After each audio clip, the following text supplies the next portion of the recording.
hermanos que abran sus Biblias ya desde antes.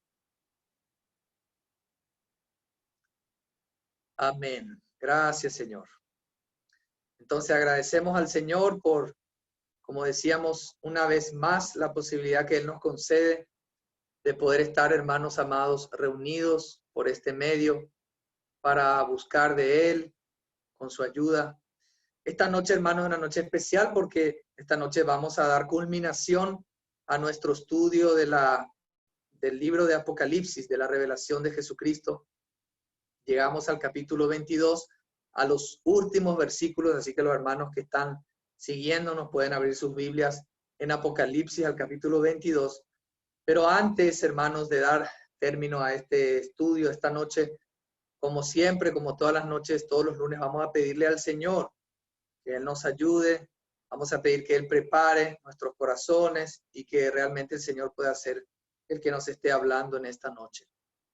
Señor, te damos gracias porque podemos con mucha confianza, Señor, en ti, sabiendo que eres un Padre amoroso, acercarnos por medio de Jesucristo, Señor, a tu palabra. Señor, pedimos que en esta noche tu Espíritu pueda, Señor, hablarnos a través de estas palabras, Señor, que vamos a leer. Señor, que tú puedas también preparar el corazón de cada uno de nosotros. Señor, para entender tu corazón, Señor, el deseo que está en tu corazón y entender aquellas palabras que tú nos dejaste, Señor, escritas. Tu palabra justamente en Apocalipsis capítulo 1 dice, bienaventurado el que lee y guarda estas cosas que están escritas porque van a suceder pronto. Señor, queremos estar entre aquellos que son bienaventurados, no solamente porque leemos estas palabras, sino también porque queremos guardarlas, Señor, atesorarlas en nuestro corazón y vivirlas, experimentarlas cada día, Señor. Señor, te agradecemos porque tú nos has dejado escrito aquello que va a suceder, Señor, porque nada de lo que tú haces, Señor, lo haces sin primeramente avisar, advertir a tus hijos, a tus siervos. Te agradecemos por este libro, Señor, por esta revelación. Y te pedimos en esta noche, Señor, que vamos a concluir, que una vez más estés ayudándonos, Señor. Confiamos en tu poder, en tu dirección. Y te entregamos, Señor, el resto de esta noche. Señor, limpia nuestros corazones, nuestras mentes. Señor, con tu sangre preciosa, una vez más, haznos canales limpios para que podamos expresar tu vida, Señor. Y también para poder recibir tu palabra en una conciencia limpia, Señor. Guárdanos de todo mal, guárdanos aún de nosotros mismos, Señor. Te lo pedimos en el nombre precioso de tu Hijo amado, Cristo Jesús. Amén, Señor. Amén. Hermanos, entonces, decíamos en esta noche que es una noche especial porque vamos a dar culminación a aquello que comenzamos hace algunos meses, a recorrer cada lunes los mensajes que el Señor dejó desde el primer capítulo de Apocalipsis. Hoy llegamos al capítulo 22, hermanos, y es realmente muy bueno poder concluir algo que uno comienza. La semana pasada, o la última vez que nos reunimos, hermanos, consideramos la descripción de la Nueva Jerusalén que comienza ahí en el capítulo 21, desde el versículo 9 en adelante, se describe esta ciudad que desciende del cielo. Y entonces al culminar la descripción, ya en el capítulo 22 al versículo 5, nos quedan los versículos 6 al 21 del capítulo 22. Los últimos del capítulo 22, que son, podríamos decir, el epílogo de todo Apocalipsis, o sea, la conclusión de todo Apocalipsis. Y que el Señor nos ayude, vamos a ir leyendo de a poquito, sin apuro, hermanos, versículo por versículo, para que el Señor nos vaya hablando y confirmando aquello que hemos estudiado hasta hoy. Dice entonces, hermanos, el versículo 6 de Apocalipsis 22. Me dijo, estas palabras son fieles y verdaderas. El Señor, el Dios de los espíritus de los profetas, ha enviado su ángel para mostrar a sus siervos las cosas que deben suceder pronto. Hermanos, es muy similar, la conclusión de este libro es muy similar al comienzo de este libro. Si nosotros vamos al primer capítulo y leemos ahí en el capítulo 1, también en el verso 1 dice así: la revelación de Jesucristo que Dios le dio para manifestar a sus siervos las cosas que deben suceder pronto. La declaró enviándola por medio de su ángel a su siervo Juan. Entonces, en el verso 6 acabamos de leer también que estas palabras son fieles y verdaderas y que el Dios de los espíritus envió a su ángel. O sea, ese Dios de los espíritus se está refiriendo al mismo Dios, el Padre, que es el Padre y el Dios de los espíritus. Acá nosotros vemos que Dios se presenta, amados hermanos, como el Dios de los espíritus. ¿Por qué? Porque el libro de Apocalipsis es un libro profético. ¿Se acuerdan que cada vez que el Señor se presentaba a una de sus iglesias de las 7, Él se presentaba con una característica distinta en base a la necesidad de la iglesia que estaba en esa localidad? Y acá también el Señor, para concluir el libro, se presenta como el Dios de los espíritus de los profetas. Los profetas, tanto del Antiguo como del Nuevo Testamento, son aquellos que fueron inspirados por el Espíritu Santo, que es el Espíritu de Dios, y Él es el Dios que se manifiesta a los espíritus de los profetas para poder revelar su voluntad y también las cosas que deben suceder en el futuro. Por eso este es un libro netamente profético y por Dios aquí se presenta como el Dios de los espíritus de los profetas. Hermanos, esta es la segunda vez que en este libro, digamos que están escritas estas palabras, son fieles y verdaderas. Y esto está en referencia a la Nueva Jerusalén. Cuando termina la descripción de la Nueva Jerusalén, entonces en el verso 6 se le dice a Juan, estas palabras son fieles y verdaderas. O sea, esta ciudad increíble que el Señor está preparando para sus hijos, en realidad son fieles y son verdaderas y están escritas para también, hermanos, crear esa expectativa en los santos de esta ciudad a la cual nosotros estamos destinados. También en el capítulo 19, amados hermanos, cuando se describe la venida del Señor y las bodas del Cordero, también ahí en el capítulo 19, al verso 9, dice, y me dijo al final del verso 9, estas son palabras verdaderas de Dios, ¿verdad? Entonces hay veces donde el Señor es como que necesita dejar escrito que estas palabras son en realidad fieles y son verdaderas y son necesarias que nosotros podamos leerlas y creerlas, porque ese es el deseo de Dios, que su pueblo pueda creer en esta palabra, porque sin fe es imposible agradar a Dios. Y cuando nos acercamos a la palabra, hermanos, debemos accionar nuestra fe para crear esa expectativa, esa esperanza de lo que nos espera, porque eso nos ayuda a vivir en este tiempo como el Señor quiere que vivamos. Hermanos, el Señor tiene un ángel y el Señor envía su ángel, el Señor Jesús envía su ángel para anunciar estas cosas a quienes, a sus siervos, así como leímos en el primer capítulo. Hermanos, estas palabras son para nosotros que los servimos, porque la palabra de Dios nos muestra que la iglesia es un reino de sacerdotes.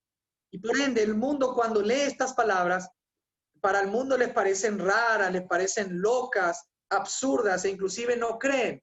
Pero hermanos amados, el deseo de Dios es revelar las cosas que van a suceder pronto a sus siervos, a sus hijos. O sea, nosotros estamos incluidos en ese grupo de personas a las cuales el Señor destinó esta carta, esta revelación a su apóstol amado Juan, para que sus siervos que somos nosotros podamos ser estimulados y crecer en esa expectativa de la venida del Señor. Justamente el verso 7 dice, vengo pronto, bienaventurado el que guarda las palabras de la profecía de este libro.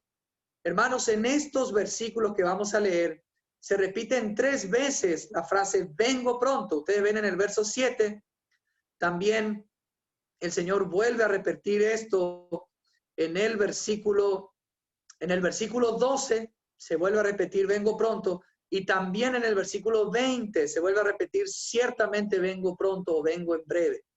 Hermanos, el Señor quiere remarcar esta verdad de su venida. Hermanos, las cosas que van a suceder pronto tienen que ver con mucho de lo que nosotros analizamos a lo largo de todos estos estudios en Apocalipsis, Pero lo principal, lo esencial, podríamos decir, lo más importante de la revelación del Señor Jesús es que Él viene pronto. Y cuando viene pronto, hermanos, se está refiriendo a una venida inminente, a una venida rápida.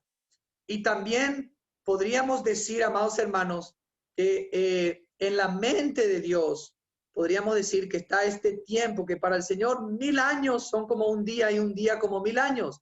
Entonces, en la mente de Dios, Él está viniendo pronto. Recordemos, hermanos, pasaron 2000 años de esto que el Señor dijo, pero para el Señor es como un día. Y el Señor no retarda su promesa, sino que Él es paciente para con nosotros, no queriendo que ninguno perezca.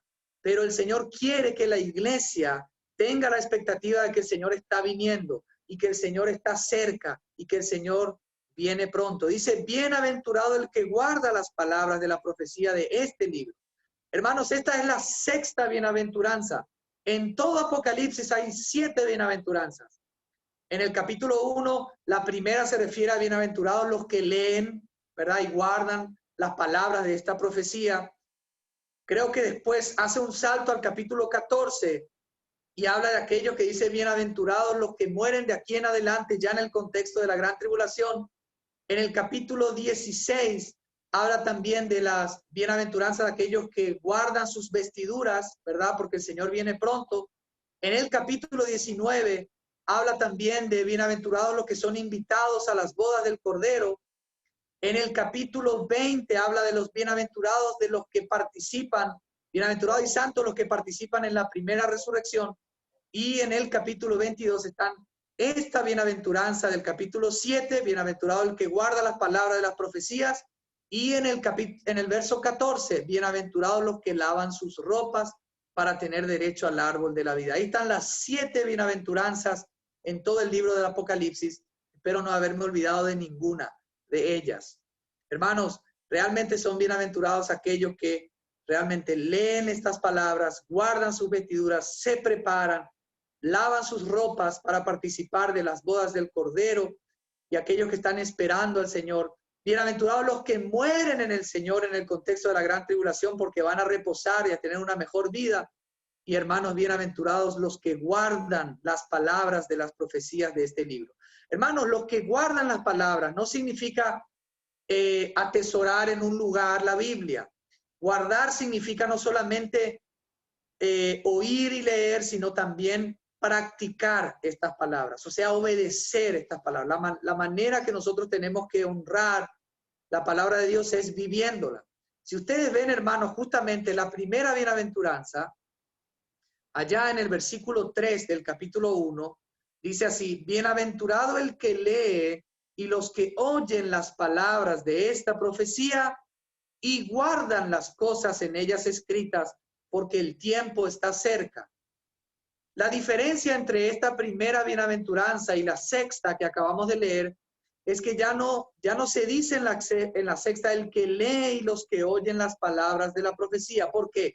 Porque ya hemos leído, ya hemos oído las palabras de esta profecía, y ahora lo que nos toca a nosotros al culminar este libro, hermanos, leyendo la revelación del Apocalipsis, es obedecer, guardar, vivir, no solamente ser oidores de estas hermosas palabras de aliento que a veces, como decía un hermano, nos hacen poner piel de gallina por las cosas que van a venir y que van a suceder, pero también, hermanos, son palabras de aliento, porque el Señor en medio de estas palabras busca arrepentimiento y promete que Él va a proteger a su pueblo y que vamos a ser bienaventurados aun si pasamos por estas situaciones terribles que están preparadas para este mundo. Hermanos, el verso 8 dice así. Yo creo que el verso 6 y 7 se refiere al ángel. Creo que es el ángel que le está diciendo a Juan, me dijo. Porque en estos versículos vamos a ver que a veces habla el ángel, a veces habla Juan y a veces habla el Señor Jesús. En el verso 8 dice, yo Juan soy el que oyó y vio estas cosas. Después que las hube oído y visto, me postré a los pies del ángel que me mostraba estas cosas para adorarlo. Mano, qué raro, ¿verdad? Cada vez que leemos que Juan se postra para adorar a este ángel, nos parece raro porque Juan era el más íntimo de los del Señor de los 12. Él conocía al Señor, inclusive él estuvo en la transfiguración del monte y conocía hasta el resplandor de gloria del Señor. Pero yo creo, hermanos, personalmente, como leí también en algunos comentarios, que aquí Juan es como que se confunde, porque este es el ángel, realmente es el ángel de Jehová. Y el ángel de Jehová, si está a la presencia del Señor Jesús, cuando se le presenta a Juan, habrá sido realmente un resplandor enorme de gloria la que tenía este ángel. Yo pienso que Juan es como casi confundido y pensaba capaz que era el Señor, por eso él se adora y se postra delante de este ángel, y el ángel rápidamente le pide que no haga eso, sino que adore a Dios. Eso lo vamos a leer en el verso 9. Entonces es característico el corazón de Juan, que está dispuesto a adorar al Señor. Y vemos así como de repente Moisés, cuando bajaba del monte, después de haber estado con el Señor por 40 días, tenía hasta que ponerse un velo porque le resplandecía el rostro, le brillaba el rostro por el efecto de haber estado en la presencia de Dios. Yo pienso que este ángel, que es el ángel de Jesús, particularmente de Jesús, cuando se le aparece a Juan o se le puede aparecer a alguno de nosotros, hermanos, capaz seremos confundidos también como Juan para postrarnos pensando que es el mismo Señor. Pero hermanos, el verso 9 nos aclara esta situación y vemos lo que dice el ángel. El verso 9 dice, pero él me dijo, mira, no lo hagas, pues yo soy consiervo tuyo, de tus hermanos los profetas y de los que guardan las palabras de este libro. Adora a Dios. Hermano, menos mal que este ángel sabe cuál es su posición, sabe que él no es Dios, sabe que al Dios a quien él sirve le causa náuseas la idolatría, aborrece su corazón la idolatría, y por eso le dice a Juan, no, no lo hagas, yo soy tu consiervo. Es precioso, hermanos, saber y pensar que los ángeles del mismo Señor, los que han mantenido su dignidad, los que no cayeron, los que no se rebelaron, los que no fueron arrastrados y engañados por Lucifer, estos ángeles que mantuvieron su dignidad y adoran al Señor son nuestros consiervos. Nosotros con ellos servimos al mismo Señor. Y hermanos amados, ellos en este momento son mayores que nosotros en gloria, porque la palabra nos muestra que el hombre fue creado inferior a los ángeles, pero sabemos que nosotros vamos a heredar cosas aún mayores en gloria que los mismos ángeles. Y en hebreo nos recuerda la palabra que ellos son ministros de aquellos que van a heredar la salvación, el reino de los cielos. Así que, hermanos, aquí el ángel tiene una actitud correcta, evitando de que Juan cometa un grave error de adorar a alguien que no es Dios. Solo Dios es digno de toda adoración. Hermanos, ¿se acuerdan que también a Pedro le sucedió lo mismo? Cuando Pedro fue, por ejemplo, a la casa de Cornelio, enviado por el Señor, Cornelio salió corriendo de su casa y se postró a los pies de Pedro. Y Pedro le dijo, no, no lo hagas. También le pasó a Pablo y a Bernabé, cuando en uno de sus viajes, las personas que habían experimentado milagros por parte de estos hombres llenos de fe, quisieron ofrecerle sacrificio con toros y guirnaldas, pensando que ellos eran dioses. Y también Pablo impidió que hagan esos.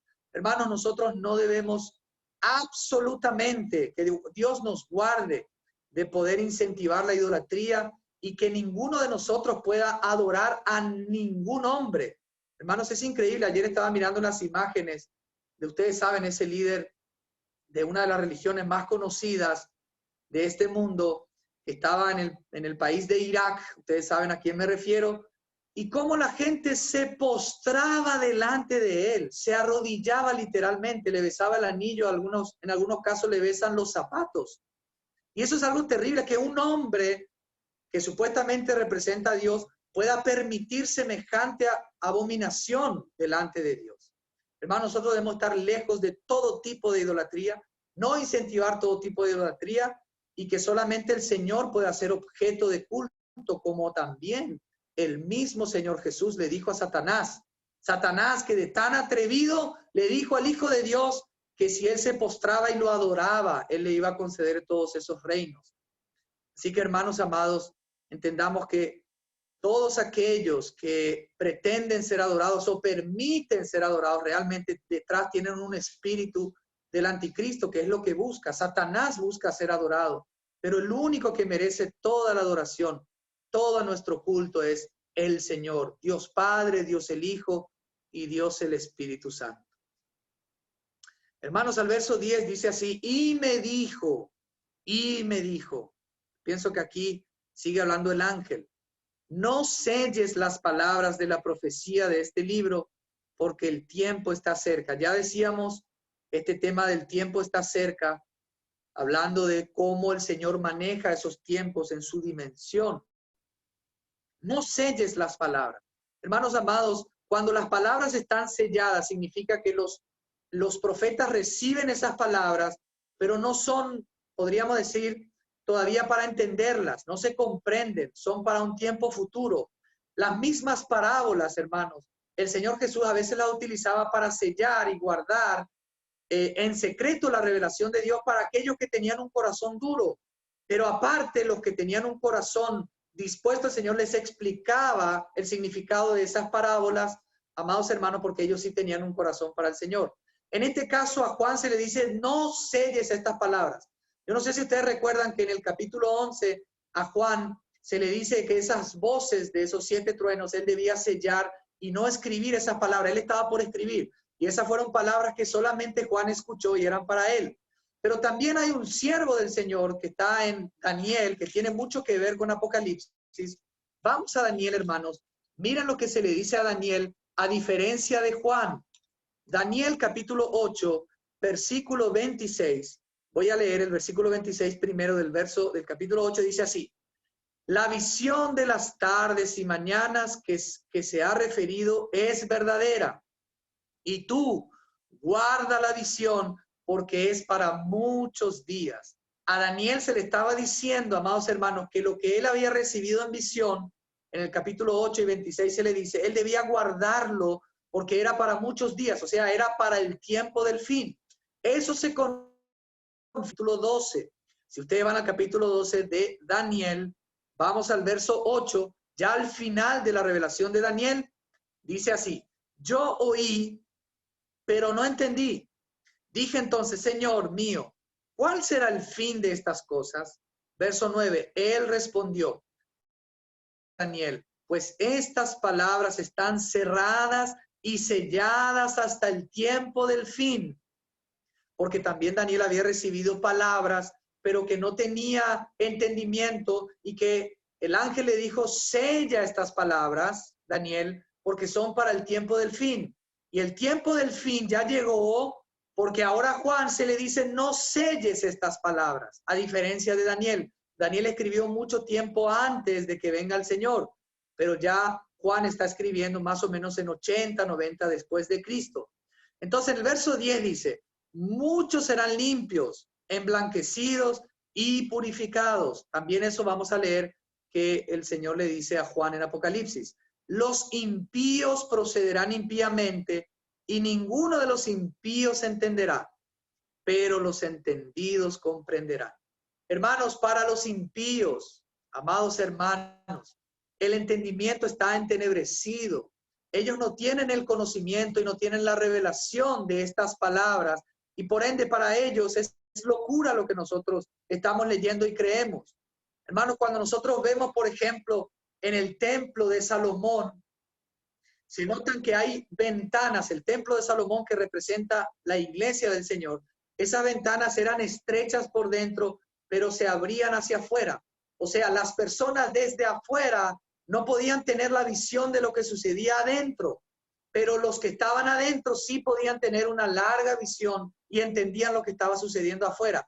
Así sucede, hermanos amados, con los siervos, con los creyentes, con lo que buscamos del Señor. En medio de una situación como la que estamos viviendo, muchos no entienden estas palabras. Para muchos hermanos hay solamente confusión, no se sabe lo que está pasando, pero para los que buscan de corazón al Señor y piden al Señor su revelación, entonces entienden la palabra de Dios. Por eso el Señor se revela a sus siervos que buscan diligentemente y con humildad le preguntan al Señor sobre las cosas que están sucediendo. Y entonces hay entendimiento. Y ese entendimiento es revelado para que sea conocido el secreto de Dios, el misterio de Dios, sobre todo en estos tiempos, y la gente pueda saber que los tiempos se están acorchando, que los tiempos se están cerrando, que el mundo ya está por recibir todos estos juicios que el Señor dice antes de que Él venga, y que entonces nosotros debemos proclamar,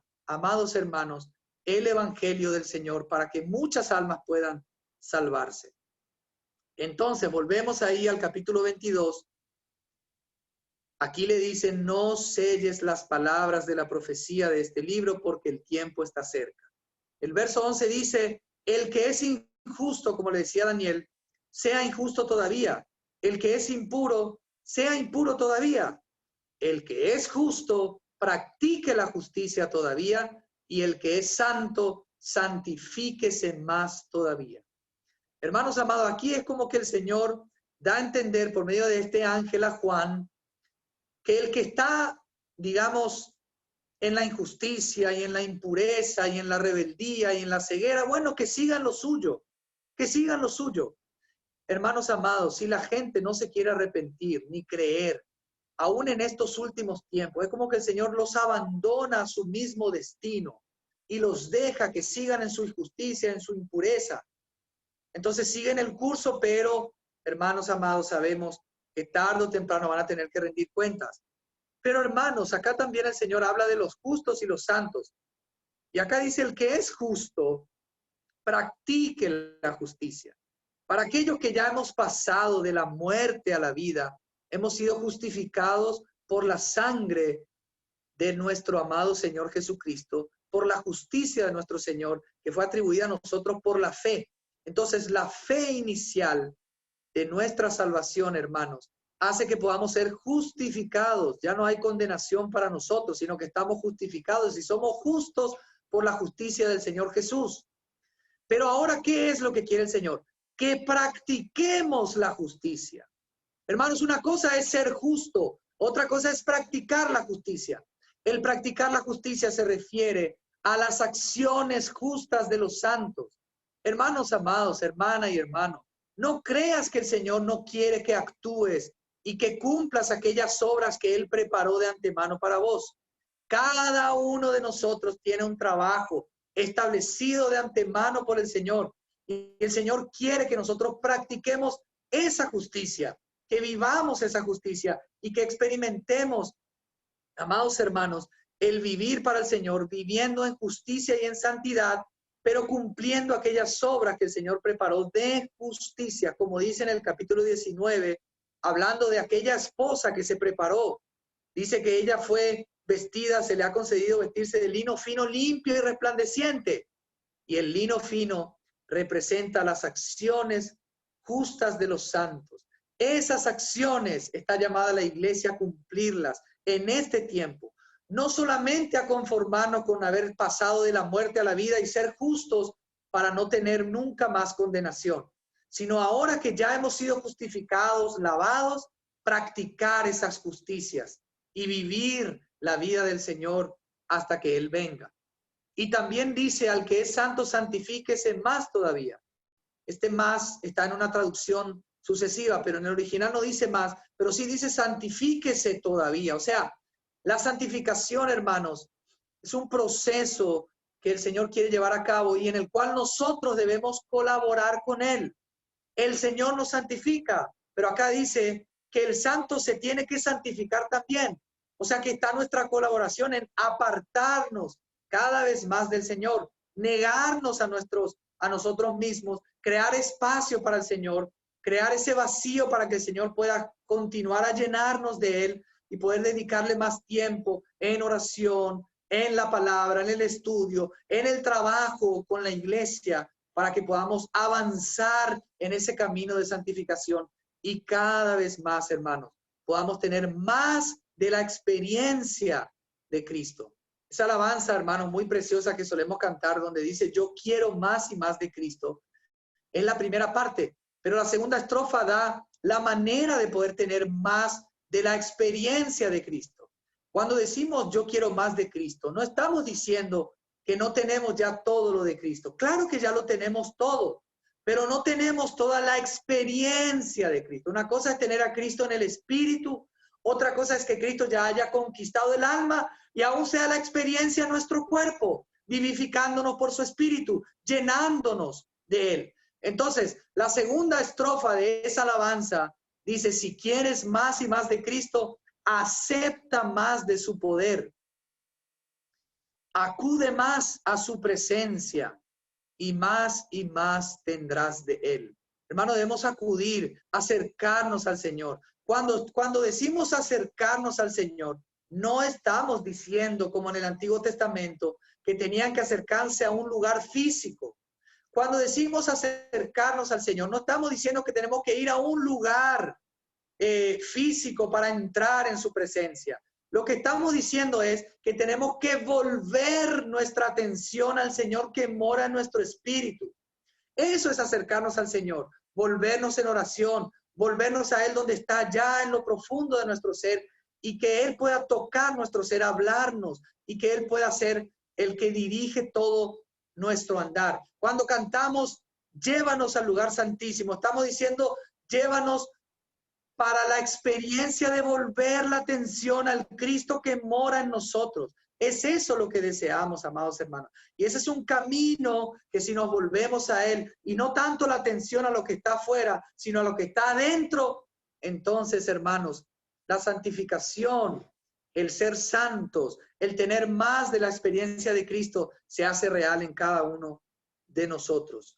Hermanos, hasta que el Señor venga, el Señor quiere que el que es justo practique la justicia y el que es santo se santifique más todavía. Verso 12 dice ahí, vengo pronto la segunda vez. El Señor nos está diciendo que viene pronto. Y si ya lo decía en el tiempo de Juan, ¿cuánto más en este tiempo, hermanos? El Señor nos está recordando que viene pronto. Ahora miren lo que dice, y mi galardón conmigo para recompensar a cada uno según sea su obra. Hermanos, el Señor no viene con las manos vacías. Él viene con su recompensa. Y si nosotros le esperamos, no con manos vacías, vamos a recibir recompensa, porque Él es justo para recordar y recompensar la obra de cada uno. Hermanos, la salvación es un regalo. La salvación se obtiene por fe. La salvación es una gracia, no es un premio, no es un galardón. La salvación es una gracia que el Señor nos da y nosotros podemos recibirla por la fe. Una vez que nos arrepentimos y creemos en el Señor, recibimos la vida eterna.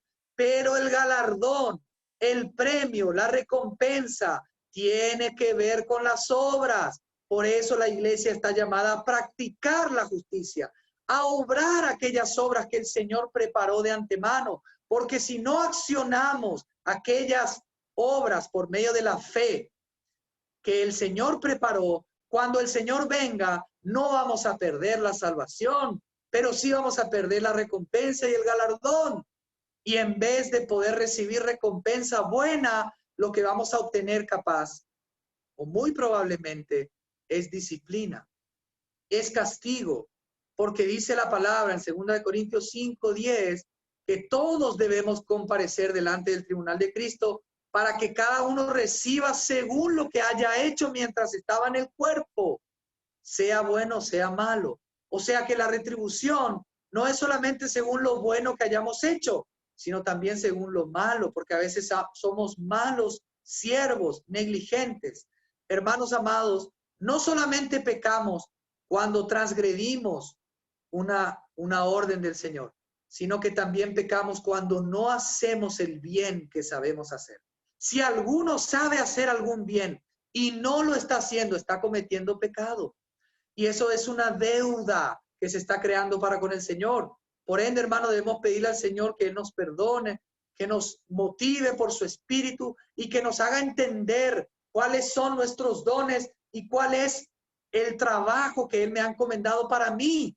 Porque, hermano, a veces somos impulsados por el Señor para hacer algo y no lo hacemos por temor, por miedo, por vergüenza o porque decidimos hacer otras cosas. Hermano, no tengamos vergüenza de hacer aquello que el Señor nos impulsa por su espíritu, porque esa es la manera de poder no solamente recibir al Señor, sino también recibir el galardón que el Señor tiene preparado para la obra de cada uno. Hermanos, el galardón está conectado a las obras, pero la salvación está conectado a la fe. Amén, hermanos. Entonces, no confundamos las dos cosas. No somos salvos por las obras, somos salvos por la sola fe, pero fuimos salvos para las buenas obras que el Señor preparó de antemano. Y esas obras, si son hechas en el Espíritu del Señor, van a ser recordadas y aún recompensadas por el Señor, porque Él nos promete que cuando venga, su galardón con Él vendrá. Vamos un ratito a Apocalipsis 11. Hermanos, vamos ahí en el contexto de la séptima trompeta. Recuerden que están los primeros 7 sellos. El séptimo sello ya nos introduce a las 7 trompetas y la séptima trompeta ya concluye con las 7 copas de la ira. Entonces, la séptima trompeta podríamos decir que es la última y que determina la venida del Señor y que va a ser sonada todos esos días hasta que el Señor. Y en el contexto de la séptima trompeta, que es la venida del Señor, porque dice que es a la final trompeta que el Señor viene, dice ahí en el versículo 17, dice el 17, diciendo, te damos gracias, Señor Dios, todopoderoso, el que eres, que eras y el que has de venir, porque has tomado tu gran poder y has reinado. Las naciones se airaron. Ese es Armagedón, cuando el Señor viene. ¿Se acuerdan que estudiamos Armagedón? Y tu ira ha venido. Esa ira son las 7 tazas de la ira, la culminación, la consumación, las plagas de la ira.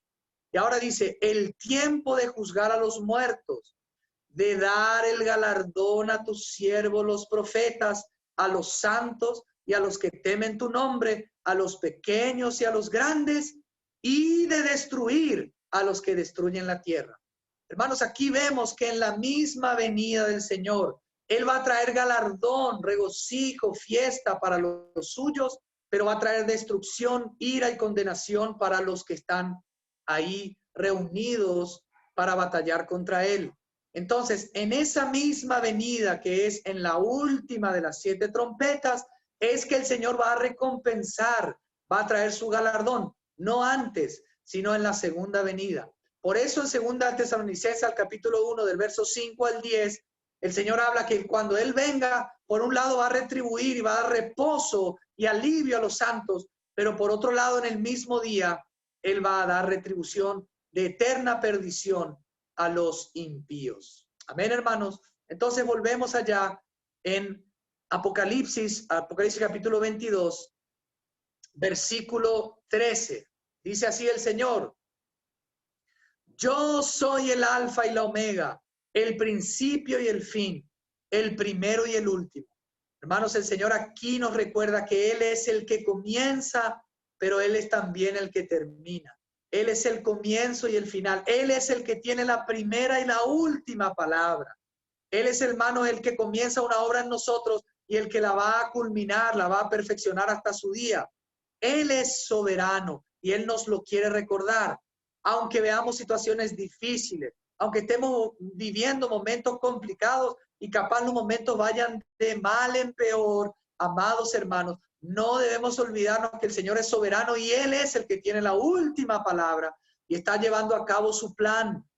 Y cuando Él venga, hermanos, las cosas van a cambiar para bien, para aquellos que han buscado su gloria, esperado su venida y vivido para Él. Por eso dice en el 14, bienaventurados los que lavan sus ropas para tener derecho al árbol de la vida y para entrar por las puertas de la ciudad. Este lavar las ropas es por la sangre del Cordero. Esta es la última de las 7 bienaventuranzas. Bienaventurados los que lavan sus ropas. Cuando salimos a evangelizar, hermanos, los sábados, y aliento a la iglesia para que puedan venir, porque cuanto más somos impulsados por el Señor, mejor. Y cuando estamos saliendo a las plazas y hay personas que se arrepienten y hay personas que reciben al Señor, esas personas están lavando sus ropas en la sangre del Cordero y esas personas van a tener el derecho al árbol de la vida eterno que representa la vida de Cristo abundante y van a tener el derecho de entrar por las puertas de la ciudad de la Nueva Jerusalén. Aleluya, para siempre, porque son salvas, redimidas y sus nombres están inscritos en el libro de la vida del Cordero de Dios. Por eso, hermanos, felices aquellos que aunque tengan que pasar tribulación, que aunque tengan que sufrir en este tiempo, que aunque tengan que tomar la cruz cada día y negarse a sí mismos, ya pueden experimentar hoy la gracia y el gozo del Señor en medio de situaciones difíciles. Pero lo que nos espera, hermanos, no tiene comparación con lo que estamos viviendo hoy. Hermanos, hoy nosotros podemos experimentar algunos anticipos de lo que va a ser el día de mañana, pero lo que se viene, hermanos, es tan pero tan maravilloso. Y eso es lo que el Señor quiere recordarnos. Por eso nos muestra esta revelación de Él, para que nuestra fe pueda ser estimulada y nuestra esperanza, hermanos, no desvanezca, sino que aumente, orando y clamando y pidiendo que el Señor venga y venga rápido nuestro novio, mientras lo servimos y oramos y trabajamos para que muchas otras almas laven sus ropas en la sangre del Cordero. Verso 15 dice así: pero los perros, wow, estarán afuera, los hechiceros, los fornicarios, los homicidas, los idólatras y todo aquel que ama y practica la mentira. Hermanos, recordemos que en la Nueva Jerusalén, esta Nueva Jerusalén va a tener un muro alrededor de esta ciudad y afuera de la ciudad van a estar las naciones que se salvan en el milenio. Recuerden eso. Cuando aquí está diciendo los perros estarán afuera, no se está refiriendo afuera de la ciudad, sino que se está refiriendo afuera del cielo nuevo y la tierra nueva, o sea, en el lago de fuego. Hermanos, la Nueva Jerusalén, de alguna u otra manera, está simbolizada por la vieja Jerusalén. Y en el Antiguo Testamento nosotros vemos que había un lugar, hermanos amados, que tengo que leerlo porque siempre me olvido, que se llamaba el Tofet o el Tofet, que era como un quemadero que estaba afuera de la ciudad, donde lastimosamente algunos reyes ofrecían sus hijos en sacrificio, quemándolos vivos al dios Moloch. Bueno, y así como estaba ese quemadero fuera de la ciudad, así también el lago de fuego en la nueva tierra y en el nuevo cielo va a estar afuera de la ciudad. ¿Y quiénes van a estar ahí en el lago de fuego, hermanos? Los perros. Cuando dice los perros, no se está refiriendo a nuestros perros, caniche y todo eso, no. Se está refiriendo a los malvados. Hermanos, los perros eran una referencia a aquellas personas malvadas, malignas, que no temían a Dios. Por ejemplo, los judíos consideraban a los gentiles que no temían a Dios como perros. Y también Pablo en una de sus cartas habla de aquellos malvados, obreros falsos, los llama como perros, amados hermanos. Estos son personas malignas que aman la maldad y que viven en la maldad. Estarán afuera. Los hechiceros, aquellos hermanos que hacen esos trabajitos, aquellos que se conectan con los espíritus, aquellos que te leen la mano, aquellos que hacen hechicerías, toda esa gente, esos brujos, esos magos, no van a tener, amados hermanos, lugar, van a estar, su destino es el lago de fuego. Y si alguno de nosotros, antes de haber conocido al Señor, ha practicado este tipo de cosas, como estamos entendiendo hoy, hermanos amados, si te hiciste leer la mano, practicaste alguna de esas situaciones que Dios aborrece, hermano, debemos confesar nuestros pecados, renunciar a eso y romper todo tipo de yugo y de atadura que puede perturbar aún cuando nosotros somos creyentes. De eso debemos librarnos, porque ese tipo de personas, los espiritistas, van a ir al lago de fuego. Los fornicarios, aquellos que no respetan el matrimonio, que se separan y se casan de nuevo y cambian de iglesia a iglesia y no le dicen la verdad a los pastores y los pastores los casan y ellos mienten y son los fornicarios. Eso se llama ser fornicario, no respetar a la mujer, no respetar el matrimonio. No se divorcian si se vuelven a casar. No están separados o inclusive está hablando de aquellos que están conviviendo pero sin estar casados, o aquellos que tienen relaciones sexuales fuera del matrimonio, antes del matrimonio o después del matrimonio, sin, hermanos, amados, respetar ese vínculo matrimonial. Todo tipo de fornicación y la práctica de las personas que fornican van a estar afuera, hermanos. Y si nosotros hemos sido fornicarios, gracias al Señor que ya no lo somos, ya no practicamos ese tipo de cosas, ni mentimos. Y aunque capaz podamos caer, ya no es parte de nuestro estilo de vida. Y la sangre del Cordero limpia todos nuestros pecados por la gracia del Señor. Los homicidas, aquellos que matan con los pensamientos, palabras, físicamente. Hay mucha gente que muere porque hay gente homicida que quiere matar deliberadamente. Estas personas sufrirán pena de eterna perdición.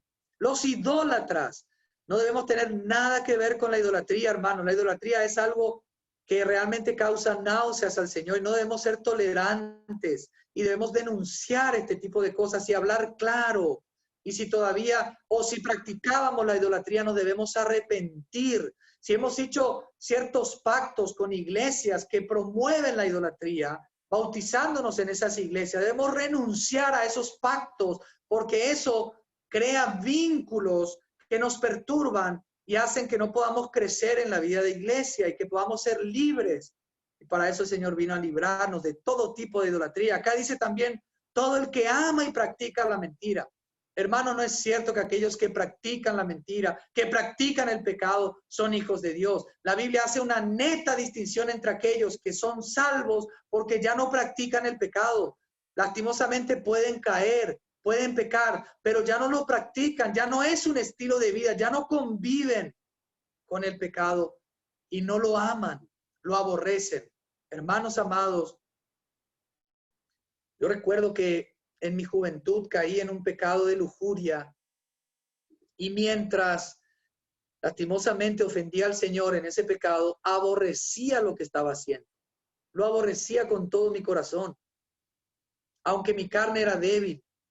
¿Por qué? Porque cuando una persona nace de nuevo y tiene el Espíritu de Dios, cuando cae en ciertas prácticas pecaminosas, amados hermanos, esa persona es la más miserable en la tierra, esa persona sufre, esa persona aborrece eso que está haciendo, lo odia. Y el Señor lo rescata, el Señor lo limpia, el Señor lo levanta, porque nosotros no amamos la mentira. Aunque a veces podemos mentir, lastimosamente, esa es nuestra experiencia, porque tenemos una naturaleza caída, pero no amamos la mentira, odiamos la mentira. Y yo me odio a mí mismo cuando miento o cuando no digo toda la verdad, que es lo mismo. Ven, hermanos, que el Señor nos ayude a ser distintos a los del mundo que practican todo este tipo de cosas, porque para estas personas, amados hermanos, y por estas cosas viene la ira de Dios.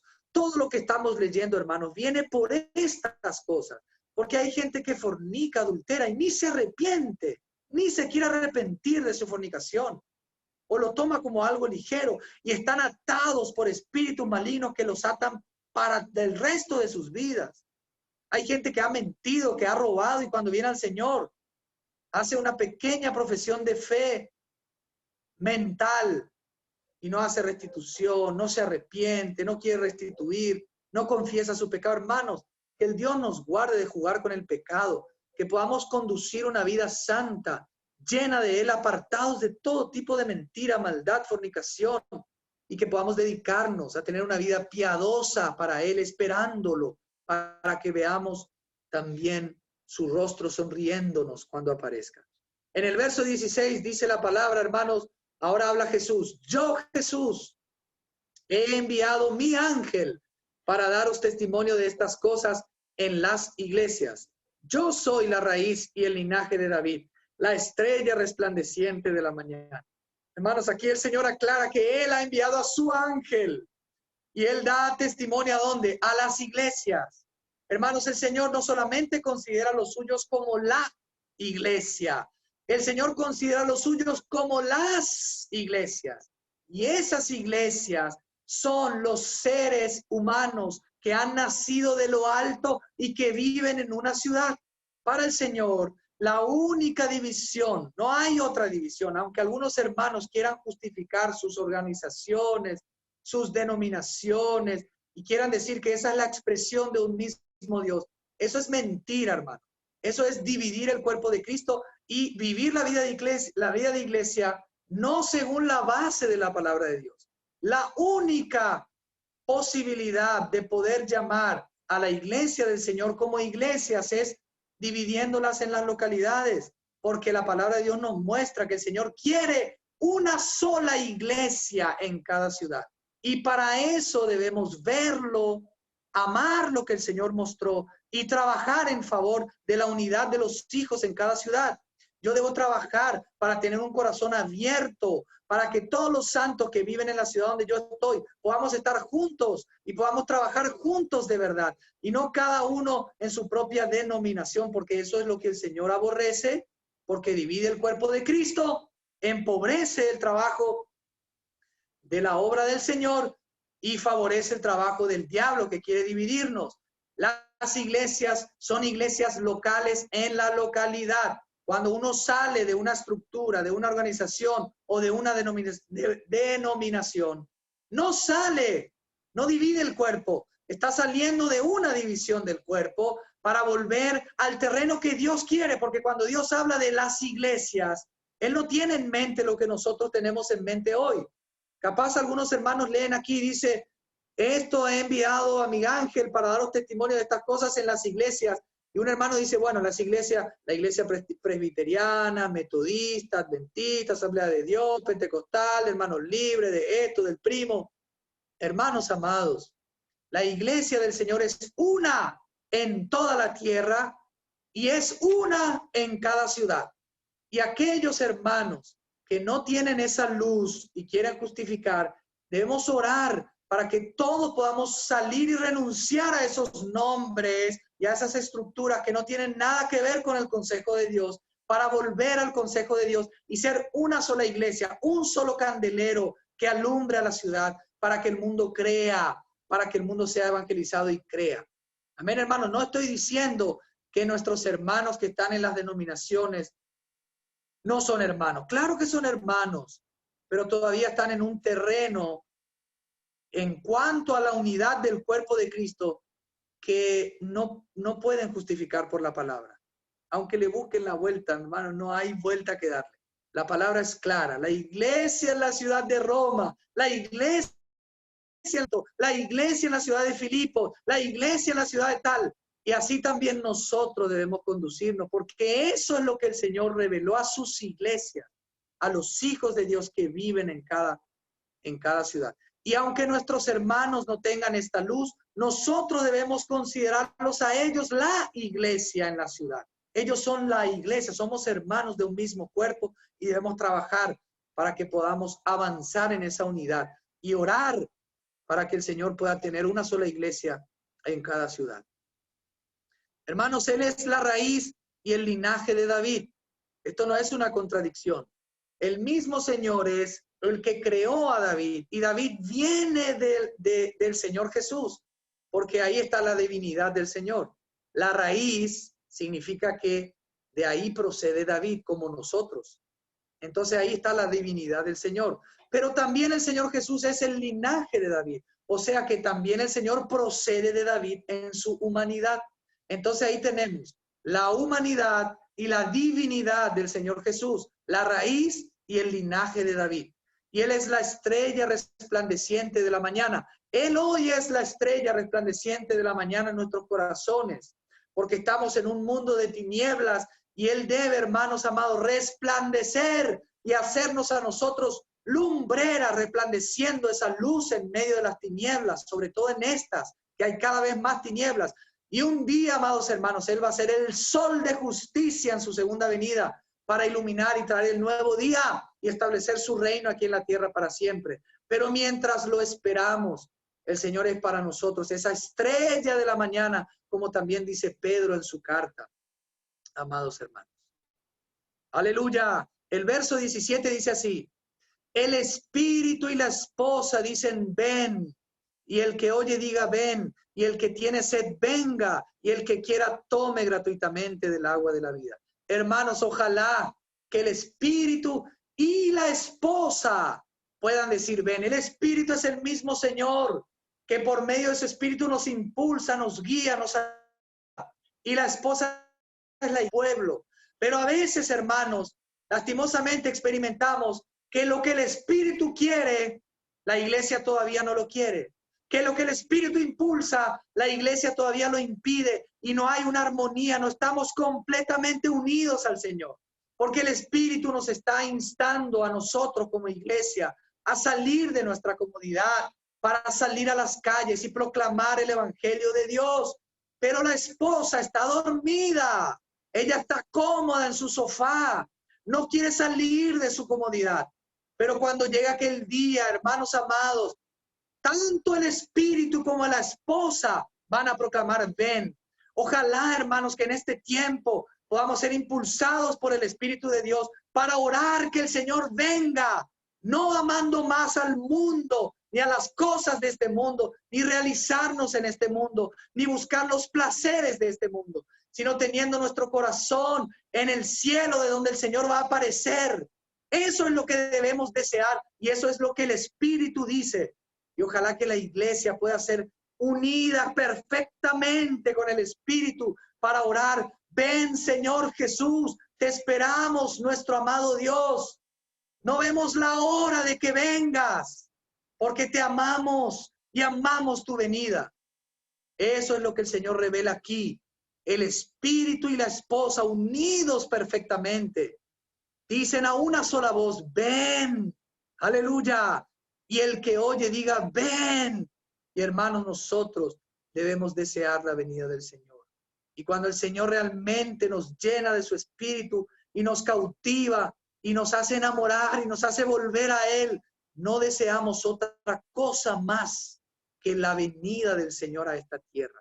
Y no deseamos otra cosa más que salvar a las almas perdidas. Por eso empezamos a llorar, como estamos haciendo en estas reuniones últimas.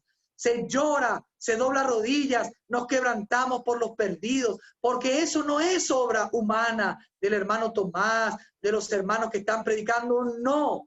Ese es el espíritu que produce el querer y el hacer. Es el mismo espíritu que nos quebranta y hace que lloremos y que trabajemos por nuestros parientes, nuestros amigos y llevemos a la gente desesperadamente al Señor para que se salven, porque el Señor está cerca. Aleluya. Y el que tiene sed, venga, aleluya. Cada vez que digo el que tiene sed, hermano, ustedes saben, aprovecho para tomar del agua. El que tiene sed, venga. Y el que quiera, tome gratuitamente del agua de la vida. Hermanos, es gratis. Esta agua es gratis. Simplemente hay que acercarse. Simplemente hay que desearla. Hermanos, la sed significa deseo de Dios. No está mal tener sed, como algunos piensan. Por favor, hermanos, por favor. Tener sed es la prerrogativa para experimentar ser llenos del Señor. Ojalá podamos estar sedientos del Señor todos los días y no satisfechos. Pero eso significa, hermanos, simplemente que tenemos deseo de conocer más al Señor, de buscar más de Él, de no desmayar, de no sentirnos ya satisfechos y conformados. Y aquí el Señor hace una invitación al que tiene sed y al que quiera, porque aquí está la responsabilidad del hombre, el que quiere. El Señor le dijo a Israel, ¿cuántas veces quise juntarte como hace la gallina con sus polluelos? Pero tú no quisiste. Hermanos, a veces predicamos el evangelio a las personas y las personas no quieren. Pero el que quiere puede tomar gratuitamente y puede experimentar la salvación y puede experimentar la vida abundante. Aleluya, gracias por esta agua de vida, Señor, que nos has dado y que es inagotable y se vuelve una fuente de agua en nosotros que brota para vida eterna. El verso 18, hermanos, dice así: yo advierto a todo aquel que oye las palabras de la profecía de este libro, si alguno añade a estas cosas, Dios traerá sobre él las plagas que están escritas en este libro. Cuidadito con añadir. Hermanos, a veces los mismos traductores o copistas han añadido cosas a la palabra de Dios original y eso ha confundido muchas cosas. Y algunas sectas han añadido.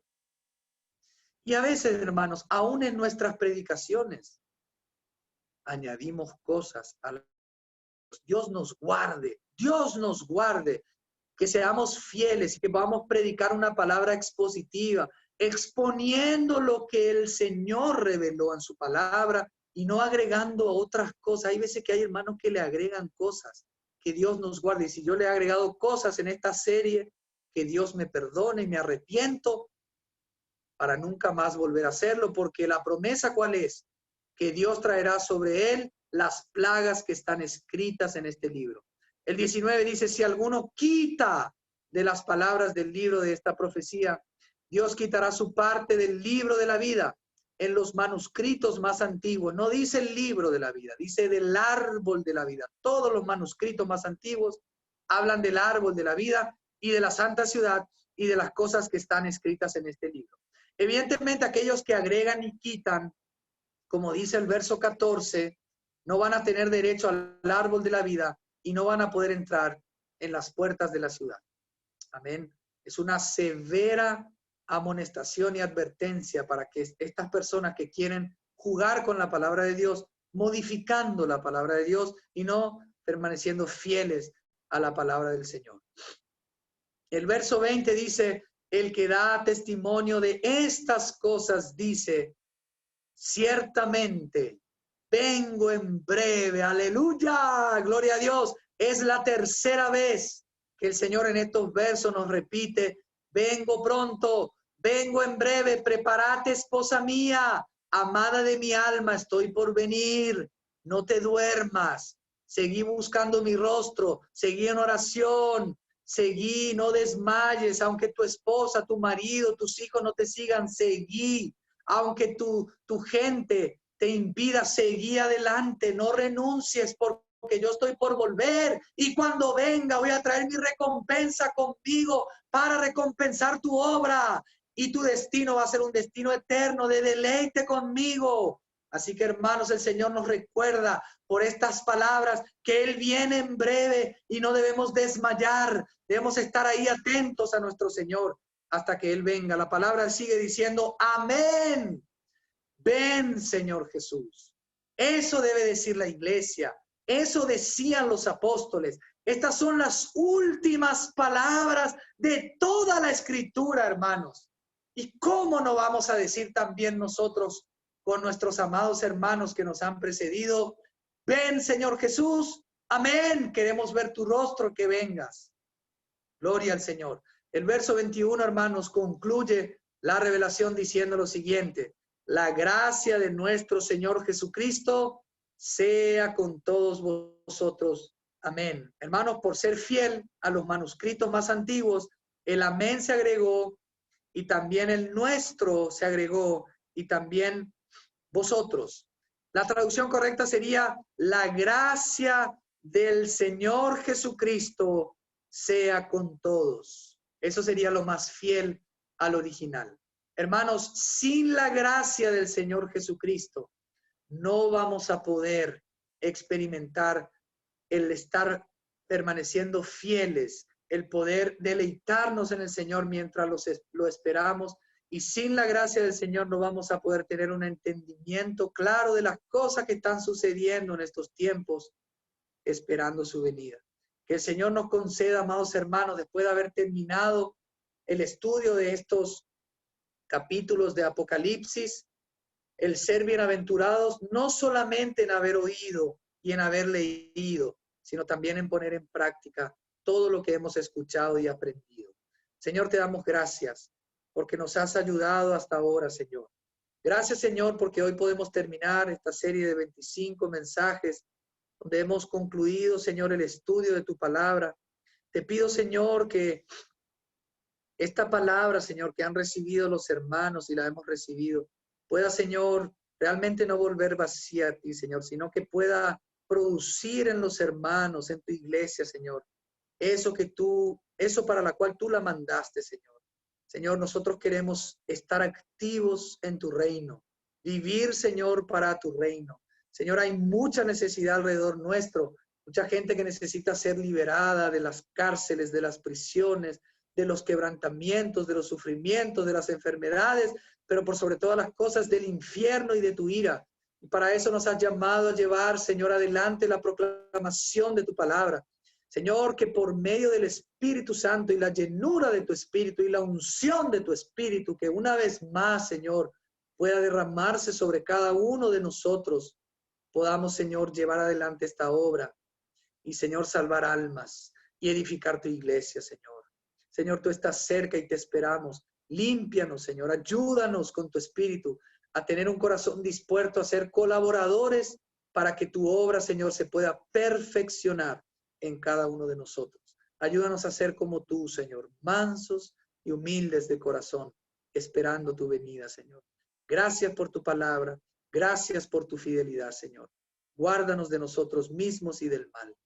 Esto, Señor, te lo pedimos confiados en tu precioso, maravilloso y poderoso, el nombre que está por sobre todo nombre, el nombre del Señor Jesús. Amén. Amén. Gracias, Señor.